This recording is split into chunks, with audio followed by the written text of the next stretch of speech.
Organising, planning कर लिया, मैंने अपने प्लान कर लिया, मेंटल एक्सरसाइज कर ली कि मुझे करना क्या है। Now I will going to translate my plan into action. मैंने क्या प्लान करी थी? Birthday party. मैंने क्या प्लान करी थी? हीना की बर्थडे पार्टी। यस, अगर मैंने बर्थडे पार्टी प्लान करी तो मैंने कहा था ना यार, एक तो मैनेजर होना चाहिए, क्योंकि मैं तो बर्थडे गर्ल हूँ, तो मैं थोड़ी ना सब कुछ मैनेज करूंगी। एक मुझे मैनेजर चाहिए, एक मुझे 2-3 शेफ चाहिए, 2-3 मुझे वेटर चाहिए, मुझे एक वैले पार्किंग वाला चाहिए। तो मैंने ना अलग अलग कैटेगरी कर दी, इसके अंदर 2 जने हो, इसके अंदर 1 जना हो, इसके अंदर। मैंने क्या करा?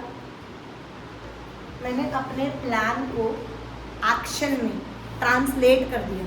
मैंने सिमिलर एक्टिविटीज ग्रुप करके एक चीज बना दी कि जो शेफ डिपार्टमेंट है वो सिर्फ ये संभालेगा, जो गेस्ट को कैसे क्या गिफ्ट देने हैं वो एक संभालेगा। Right, what I am doing.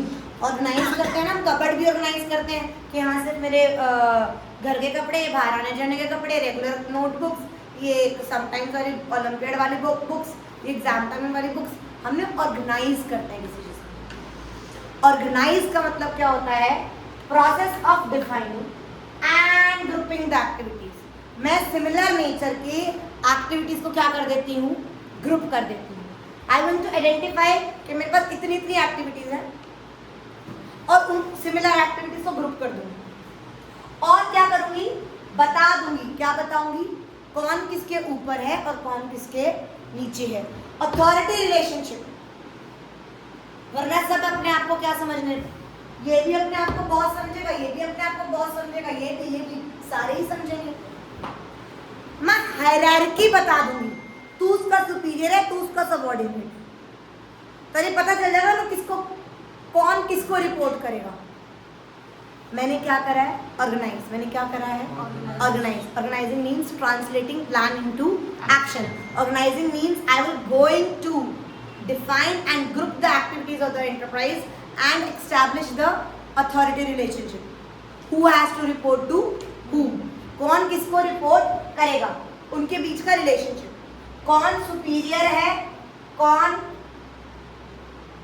Superior है और इसके नीचे कितने सबऑर्डिनेट्स हैं। मैंने क्या बता दी? Authority relationship. यानी इसके ऊपर अथॉरिटी, ये इसको क्या करेंगे? रिपोर्ट करेंगे। ऑर्गेनाइज में यही होगा। ऑर्गेनाइजिंग का मतलब समझ आया? ऑर्गेनाइजिंग का process used to come in this chapter. This process is what, delegation and decentralisation. These 3 topics are done. अब कहते हैं what is the process? Identification. पहले मैंने काम को आइडेंटिफाई करा और फिर डिवाइड कर दिया। मैं हर बार किसका काम लेती हूँ? शूज का। मान लो मैं रीबॉक के शूज बना रही हूँ, सोल एक जना बनाएगा, ऊपर का अपर एक जना बनाएगा, एक जना लेसिस का करेगा, एक जना उसे पैक में करेगा। मैंने क्या करा? आइडेंटिफाई करके पूरे काम को, इतने सारे काम को आइडेंटिफाई करा और उसको ग्रुप कर दिया। क्या कर दिया? ग्रुप कर दिया कि ये एक पार्ट, ये एक ग्रुप बन गया, ये एक ग्रुप बन गया, ये एक ग्रुप बन गया, ये एक ग्रुप बन गया, ये यहाँ पर ये सारी एक्टिविटीज होंगी, यहाँ पर ये वाली, यहाँ पर ये वाली, यहाँ पर ये वाली, यहाँ पर ये वाली। क्या होगा इससे? क्या स्पेशलाइजेशन आ जाएगी? अगर मैं अकाउंट्स पढ़ा रही हूँ, सिर्फ बीएससी पढ़ा रही हूँ, क्या मेरे अंदर स्पेशलाइजेशन नहीं आएगी? मैम आएगी। मैं बट अकाउंट्स भी पढ़ा रही हूँ, इको भी पढ़ा रही हूँ, बीएससी भी पढ़ा रही हूँ, मैथ्स भी पढ़ा रही हूँ, साइंस भी पढ़ा रही हूँ, कभी कभार इंग्लिश भी पढ़ा देती हूँ। क्या मैं स्पेशलाइजेशन कर सकती हूँ? बट मैं एक ही चीज़ को बार बार रिपीट करती रहूँगी, काम को, पढ़ाई को, किसी काम को करने को। फिर एक बार वो रील नहीं हुई थी, someone is making the box, ऐसे फ्लैट गद्दा होता है, उसका बॉक्स ही बनाना होता है। He is making in less than 3 seconds, क्योंकि वो इतना ज़्यादा उसका हाथ सेट हो चुका था। एक हम जैसा बंदा आराम से 1 मिनट लगाएगा, कोई एक बंदा रेगुलर कर रहा है तो 30 सेकेंड, वो मिनिमम 3 सेकेंड में कर लेता था। जब हम एक काम को बार बार करते हैं तो हमारी स्पेशलाइजेशन बढ़ती है, हमारी स्पेशलाइजेशन बढ़ेगी तो हमारी प्रोडक्टिविटी अपने आप बढ़ेगी, बढ़ जाएगी ना प्रोडक्शन, राइट? प्रोडक्टिविटी बढ़ेगी, एफिशिएंसी बढ़ जाएगी, स्पेशलाइजेशन आ जाएगी। डन। मैंने आइडेंटिफाई करा और अपने वर्क को क्या कर दिया? डिवाइड कर दिया। और उसके बाद डिवाइड करके क्या बना दिया? डिपार्टमेंट डिपार्टमेंट, ये सेल्स डिपार्टमेंट है, ये मेरा प्रोडक्शन डिपार्टमेंट है, ये मेरा एचआरएम वाला डिपार्टमेंट है, ये मेरा फाइनेंस डिपार्टमेंट है। मैंने सिमिलर नेचर को वेदांत सिमिलर नेचर को आइडेंटिफाई करके ग्रुप करके उनके क्या बना दिए, डिपार्टमेंट्स। क्या बना दिए, डिपार्टमेंट्स। अब उन डिपार्टमेंट्स को मैं असाइन करूंगी क्या, ड्यूटीज। देख, सेल्स तेरी ड्यूटी है कि सिर्फ सेल्स बढ़ानी, प्रोडक्शन वाले की ड्यूटी है क्वालिटी अच्छी करनी और प्रोडक्शन में तब्दीली नहीं लानी, प्रोडक्शन कम नहीं होनी चाहिए। समझ आया? First I have identified group the activities. आद्या करने के बाद मैंने उनको क्या करा, उनके डिपार्टमेंट्स बना दिए और डिपार्टमेंट्स वालों को क्या बता दी, उनकी ड्यूटीज। और फिर क्योंकि बहुत सारे डिपार्टमेंट बना दिए तो मैंने बता दिया कौन किसको रिपोर्ट करेगा, कौन बंदा किसके ऊपर है और कौन बंदा किसके नीचे है। मैंने उनको क्या कर दी, मैंने क्या करा, रिपोर्टिंग रिलेशनशिप बना दी। क्या बना दी, रिपोर्टिंग रिलेशनशिप। तो प्रोसेस याद करते हैं सब मेरी तरफ देखते हुए। Identification division of work, departments बना दिए, सबको ड्यूटीज असाइन कर दी और रिपोर्ट। डन? समझ आया? पक्का? डेफिनेशन समझ आई, प्रोसेस समझ आई? मैं ऑर्गेनाइजिंग मैंने उनको ये बता दिया कि कौन किसको रिपोर्ट करेगा। तुम सब आपस में चौधरी नहीं हो, ये तुम्हारा मालिक है और तुम 4 जने उसको रिपोर्ट करोगे, आपस में नहीं। समझ आया? तो यानी पता चल जाएगा ना कौन किसके सुपीरियर और कौन किसके सबऑर्डिनेट है। Chirag from past 20 minutes I am trying to at least कुछ सुनो, ऐसे नहीं होता। डन? समझ आया? मत करना, सुन लो।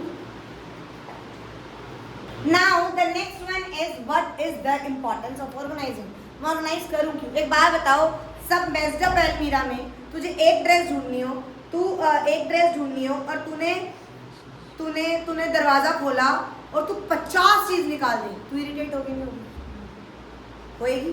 क्या तेरा टाइम वेस्ट होएगा? क्या तेरा टाइम वेस्ट होगा? क्या तेरा जो टाइम है वो रिसोर्स है?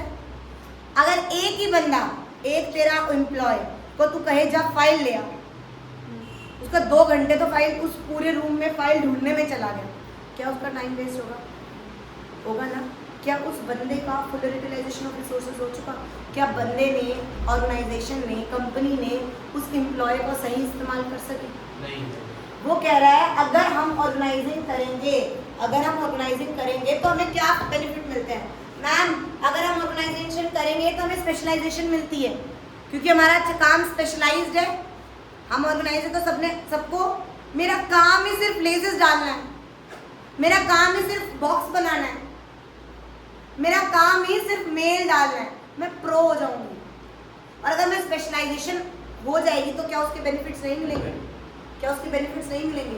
तो if I am, my organisation is organised, if my organisation is organised, तो ऑर्गेनाइज होगी तो स्पेशलाइजेशन होगी और स्पेशलाइजेशन होगी तो उसका बेनिफिट मुझे मिलेगा ही मिलेगा। क्या मैं प्रॉपर यूटिलाइजेशन ऑफ रिसोर्सेज नहीं कर पाऊंगी? क्योंकि मुझे वक्त की कीमत की, रिसोर्सेज की सबकी अहमियत पता है, सब मेरा ऑर्गेनाइज है। Nobody will going to waste the time. Messed up create नहीं होगा कि कौन किसको रिपोर्ट करेगा, कौन किसको रिपोर्ट नहीं करेगा। मेरी इफेक्टिव एडमिनिस्ट्रेशन होएगी। एडमिनिस्ट्रेशन समझता है ना, इफेक्टिव तरीके से होएगी।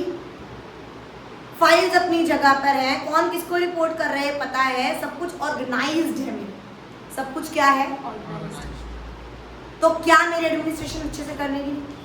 अगर मार्केट में कोई चेंज आया, मार्केट में कोई, तो मैं कहूँगी कोई बात नहीं, सबको मैं अपने डिपार्टमेंट के हिसाब से क्या करूँगी? गाइड करूँगी। क्या मैं उस चेंज को इजीली एंड स्मूथली अडैप्ट कर पाऊँगी? क्या मैं उसको इजीली एंड स्मूथली अडैप्ट कर पाऊँगी? कितने पढ़ लिया हमने? मैम आराम से आप फुल यूटिलाइजेशन ऑफ रिसोर्सेज कर पाओगे। तो हमारे अंदर स्पेशलाइजेशन आएगी तो बेनिफिट मिलेगा मुझे स्पेशलाइजेशन का। अगर मार्केट में कोई चेंज आता है तो मैं आराम से I am going to adapt that change. मेरी एडमिनिस्ट्रेशन क्या हो जाएगी? बहुत इफेक्टिव हो जाएगी। क्या हो जाएगी? अच्छी हो गई। मेरा ट्री, मेरा जो ऑर्गेनाइजेशन का ट्री है वो अच्छे से बना हुआ है। अगर मुझे ग्रो करना है, गर्वित, अगर मुझे क्या करना है, ग्रो, मुझे एक नया प्रोडक्ट ऐड करना है या एक ये वाला फंक्शन अब से ना मैं बाहर से नहीं कराऊंगी, आउटसोर्स नहीं करूंगी, मैं अपनी कंपनी में काम करूंगी। अगर मुझे कोई फंक्शन ऐड करना है, कुछ भी करना है, अगर ऑर्गेनाइज्ड है, अगर मेरी ऑर्गेनाइजेशन ऑर्गेनाइज्ड है तो मैं इजी तरीके से क्या कर पाऊंगी, एक्सपैंड कर पाऊंगी, ग्रो कर पाऊंगी, क्योंकि मुझे पूरे ऑर्गेनाइजेशन स्ट्रक्चर को छेड़ना नहीं, हर चीज़ मेरी जगह पर है, तो आराम से मैं वो चीज़ क्या कर पाऊंगी, इंट्रोड्यूस कर पाऊंगी। It will be in ease if I want to expand and grow. तो एक्सपेंशन एंड ग्रोथ भी ऑर्गेनाइजेशन में ऑर्गेनाइज्ड वे में आराम से होगी। Department of course but less development of personal, हमारे development, human resource development, clarity in working relationship because of, अगर मुझे पता है कौन किसको रिपोर्ट करेगा तो क्लियरिटी है ना, सब बॉस बन के नहीं होंगे, सब चौधरी नहीं होंगे। तो 7 पॉइंट समझ आए पक्का ma'am. Proper utilisation of resources होएगा, बेनिफिट्स ऑफ स्पेशलाइजेशन मिलेगी मुझे, और क्लैरिटी इन वर्किंग कंडीशन, और sorry clarity in working, effective administration, easily change को मैं इंट्रोड्यूस कर पाऊंगी, अडेप्शन टू चेंज, और समझ आया पक्का। तीनों टॉपिक चीज समझ आए। ऑर्गेनाइजिंग क्या है, ट्रांसलेटिंग प्लान इनटू एक्शंस। हम क्या कर रहे हैं, हम डिफाइन कर रहे हैं, ग्रुप कर रहे हैं different activities of the enterprise. फिर मैंने प्रोसेस पढ़ा और फिर मैंने इंपॉर्टेंस पढ़ी, डन। अब नेक्स्ट आता है ऑर्गेनाइजेशन स्ट्रक्चर। इसमें एक वर्ड होता है span of, span of management का मतलब क्या होता है, number of subordinates a superior can handle effectively. एक सुपीरियर कितने सबऑर्डिनेट्स को आराम से हैंडल कर सकता है, that is span of management. Span of. तुम्हारा ऐसे है या ऐसे है, स्ट्रक्चर डिपेंड करता है। मीन्स यहाँ पर ज्यादा बंदे हैंडल करने पड़ रहे हैं, राइट। फ्लैट है या स्टीपर है, तुम्हारा फ्लैट है या स्टीपर है, पक्का। स्पैन ऑफ मैनेजमेंट समझ आई। Number of subordinates a superior can handle effectively, can manage effectively, समझ आया। अब 2 टाइप के स्ट्रक्चर होते हैं, कौन कौन से, functional structure and divisional structure. अगर मैंने अपना स्ट्रक्चर किसके अकॉर्डिंग बनाया हो, फंक्शन के according, different type of function. Ma'am this company is manufacturing only T shirts,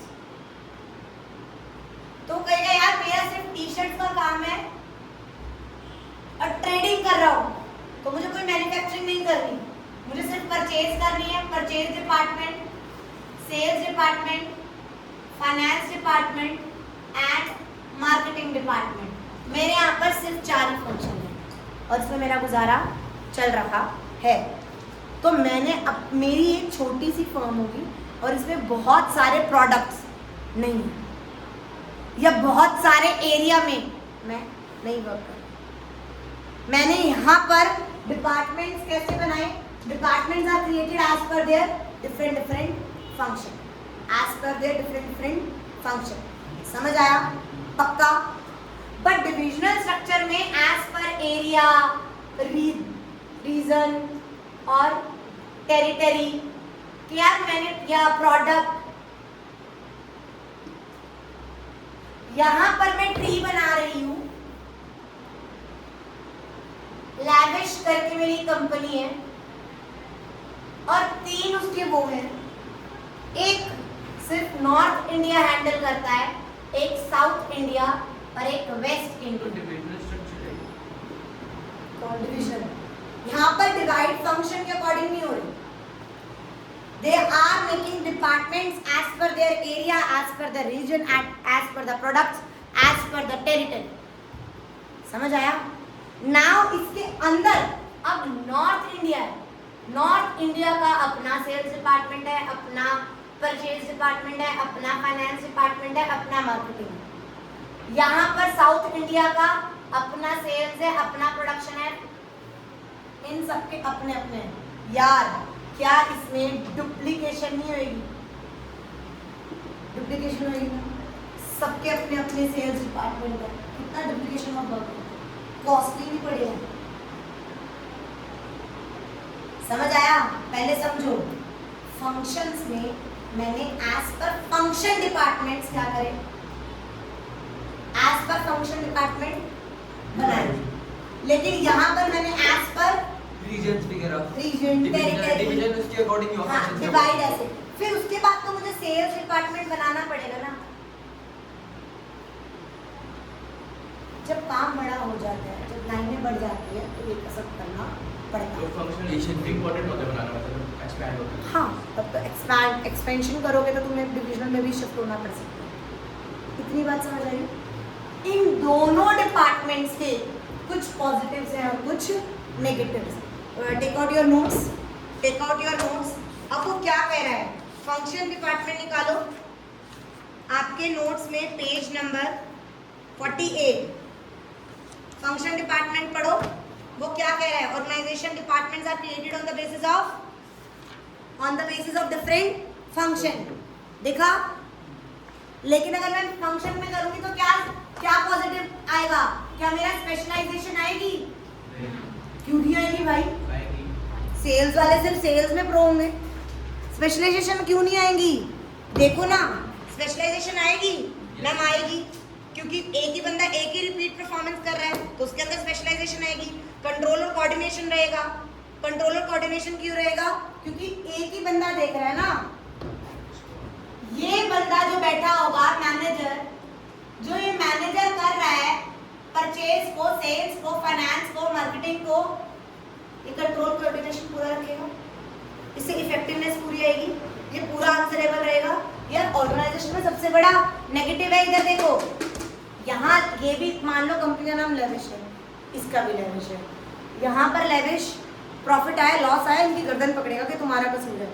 यहाँ पर इस लेविश का लॉस आया, ये कहेगा इसकी वजह से आएगा, ये कहेगा इसकी वजह से आएगा, ये कहेगा इसकी वजह से आएगा, सब आपस में टालम टोली करते रहेंगे। डिविजनल में तो सब पास ऑन करेंगे ना, तो हमारा तो सही था, इसका समझ आया? तो फंक्शनल स्ट्रक्चर और डिविजनल स्ट्रक्चर, इनकी इम्पोर्टेंस, सॉरी इनके बेनिफिट्स और इनके negatives, limitations you have to memorise. मोटा मोटा समझ आया कि फंक्शनल स्ट्रक्चर और डिविजनल स्ट्रक्चर क्या है? पक्का और sure? Next one is formal and informal. Formal organisation कौन बना रहा है? मैनेजमेंट। किसके अकॉर्डिंग चल रहा है? मैनेजमेंट हायरार्की के अकॉर्डिंग पूरा ऑर्गेनाइजेशन वर्क करता है। हम फॉर्मल ऑर्गेनाइजेशन का मतलब क्या है?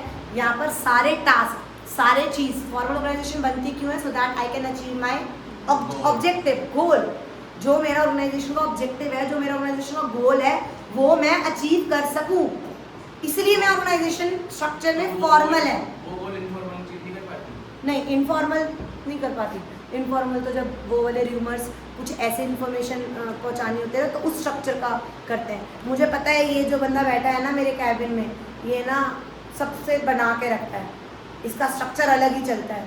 इसके 10-20 बंदे हैं इसके पास जो इनके स्ट्रक्चर में हैं, तो मैं उसको वो जान के वो बात पास ऑन करती हूँ ताकि आगे जो बंदा है वो कंपनी के लिए वो भी है, लॉस की और अच्छा की, ये चीज़ बहुत सारे काम आती है। फॉर्मल स्ट्रक्चर का मतलब क्या हो गया? फॉर्मल स्ट्रक्चर का मतलब क्या हो गया? मैम ऐसा स्ट्रक्चर जो मैनेजमेंट ने डिजाइन करा हो ताकि मेरे ऑब्जेक्टिव अचीव हो सके। ये structure formal organisation can be functional and can be divisional. ये फॉर्मल ऑर्गेनाइजेशन अगर बना रहा है, फॉर्मल स्ट्रक्चर बनाया, चाहे वो फंक्शनल स्ट्रक्चर होगा या डिविजनल होगा, क्योंकि किसने बनाया?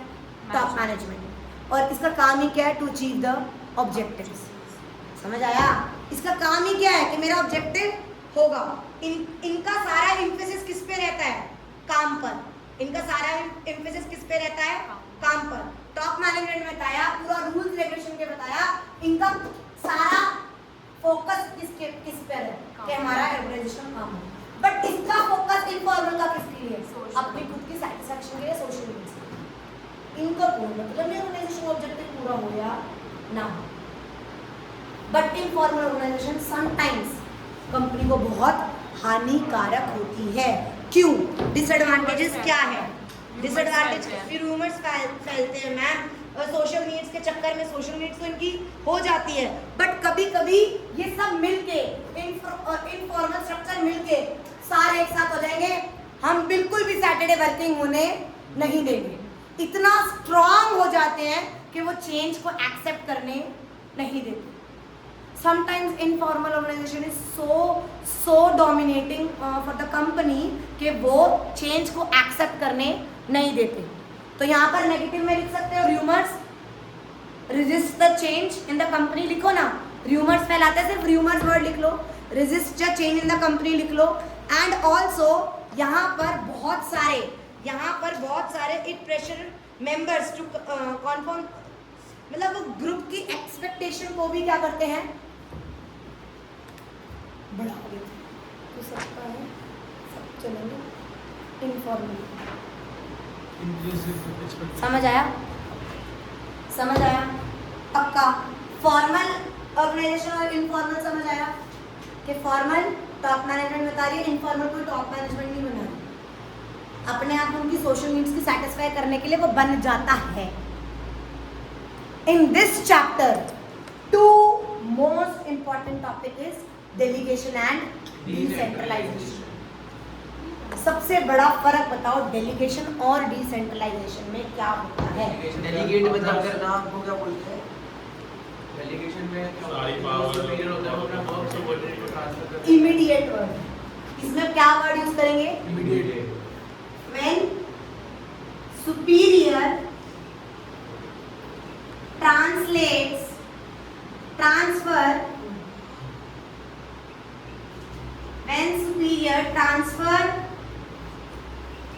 their authority, their responsibility, authority और responsibility वो क्या करें? ट्रांसफर, किसको? Immediate subordinate. Immediate subordinate. यहाँ पर इमीडिएट वर्ड इंपॉर्टेंट है। यहाँ पर कौन सा वर्ड इंपॉर्टेंट है? Transfer of authority. When superior transfer their authority to immediate, subordinate, to its immediate subordinate। But यहाँ पर डिसेंट्रलाइजेशन में कौन सा वर्ड इंपॉर्टेंट है? Throughout the organization, throughout the organization। यहाँ पर डेलीगेशन का मतलब क्या होता है कि मैं डेलीगेट कर रही हूँ अपने से नीचे वाले पे कि प्लीज ये काम कर दे, क्योंकि a superior cannot do everything himself or herself alone। वो सिर्फ कोर एक्टिविटीज कर रहा है, थोड़ी बहुत चीजें क्या करता है? डेलीगेट कर देता है कि यार प्लीज तू कर ले। अगर उससे नहीं हुई तो वो उससे वापस लेके रीडेलीगेट भी कर सकता है।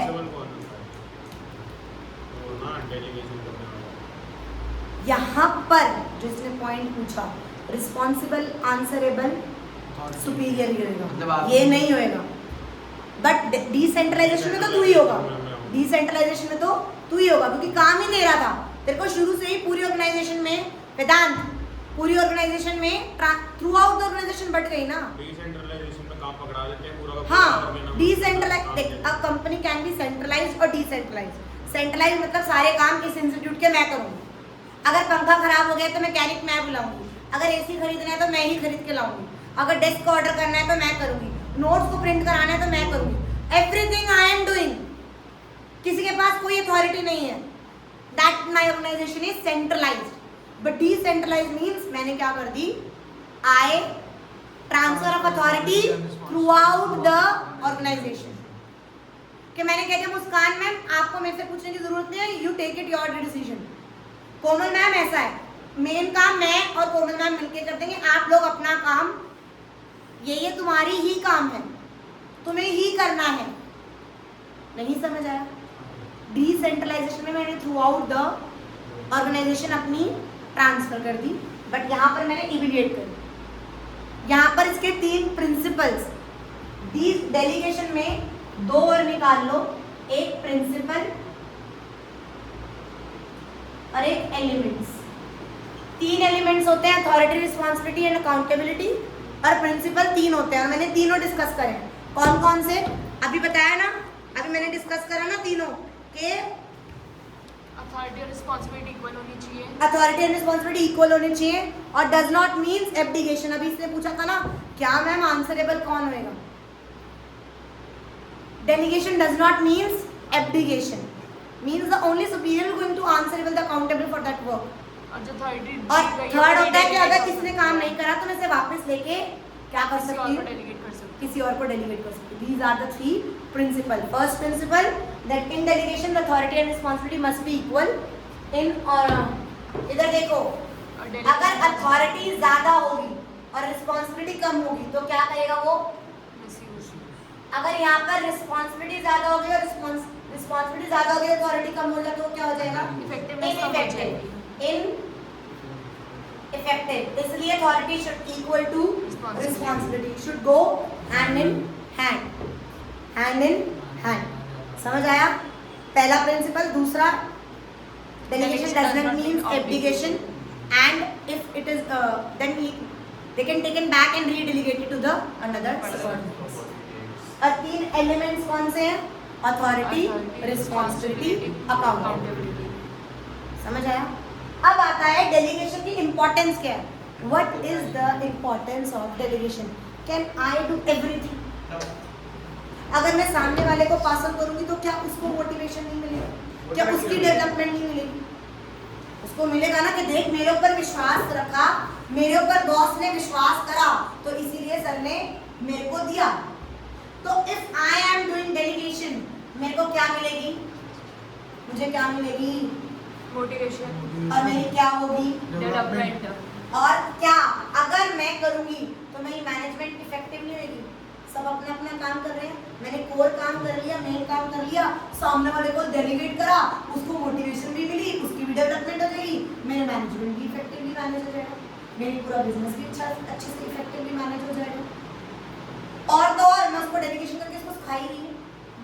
कल को मुझे जरूरत होगी तो एज अ मैनेजर, मैं 2 दिन पे जा रहा हूँ, तुझे सब कुछ सिखा रखा है, तो संभाल सकता है कंपनी। यार हम एक और तेरे भरोसे, क्योंकि तू 7 साल से काम कर रहा है, तुझे सब चीज़ों की नॉलेज है, हम तेरे भरोसे कलकत्ता में भी काम शुरू कर रहे हैं। वहाँ पर तू चला जा, शिफ्ट हो जा, सेटल हो जा, ग्रो कर रहे हैं हम। You will going to B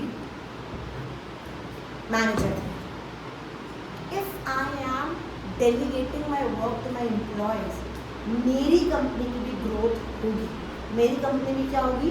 मेरी कंपनी की भी ग्रोथ होगी। Facilitation of growth, better coordination होगी, क्रिएशन ऑफ मैनेजमेंट हायरार्की। भाई मैडम नीचे वाला इसको थोड़ी ना देगा। अगर इस बंदे ने इसको डेलीगेट करा है तो क्या हायरार्की डिसाइड हो गई कि ये ऊपर और ये टॉप टू बॉटम हायरार्की बन जाएगी? कोई भी, it's not top to bottom, it's about अगर डेलीगेशन, हाँ डेलीगेशन कर रहे हैं तो ये पता चल रहा है ये मेरे से ऊपर है। गुड मॉर्निंग बगैर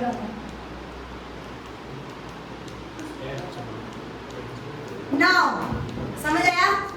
गर्वित, शौर्य, चिराग, सुनो, अगर मैं डेलीगेट कर रही हूँ तो मेरा एम्प्लॉयमेंट मोटिवेट भी होगा, मेरी एम्प्लॉयमेंट की डेवलपमेंट भी होगी, मेरी मैनेजमेंट इफेक्टिवली मैनेज होगी, एक्सपेंशन एंड ग्रोथ कर पाऊंगी, मैं हायरार्की डिसाइड हो जाएगी, क्रिएशन ऑफ मैनेजमेंट हायरार्की और बेटर कोऑर्डिनेशन।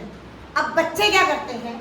इसकी इम्पोर्टेंस और इसकी इम्पोर्टेंस मिक्स करा, गप्पन चप्पन कराते हैं। डिसेंट्रलाइजेशन और डेलीगेशन ये मिक्स। करेक्ट। डेलीगेशन मतलब मैंने ट्रांसफर करी, डिसेंट्रलाइजेशन मतलब ऑलरेडी है, थ्रू आउट द ऑर्गेनाइजेशन है। तो अगर मुस्कान मैम हर चीज मुझसे पूछ के करेगी, क्या डिसीजन में दिक्कत नहीं आएगी? और मैंने कहा यार तू अपने आप ले लिया था मुझसे मुट्ठी से करा, तो क्विक डिसीजन मेकिंग डिसेंट्रलाइजेशन में होगी, डेलीगेशन में क्विक डिसीजन मेकिंग नहीं होगी। हाँ, लेकिन ये बात,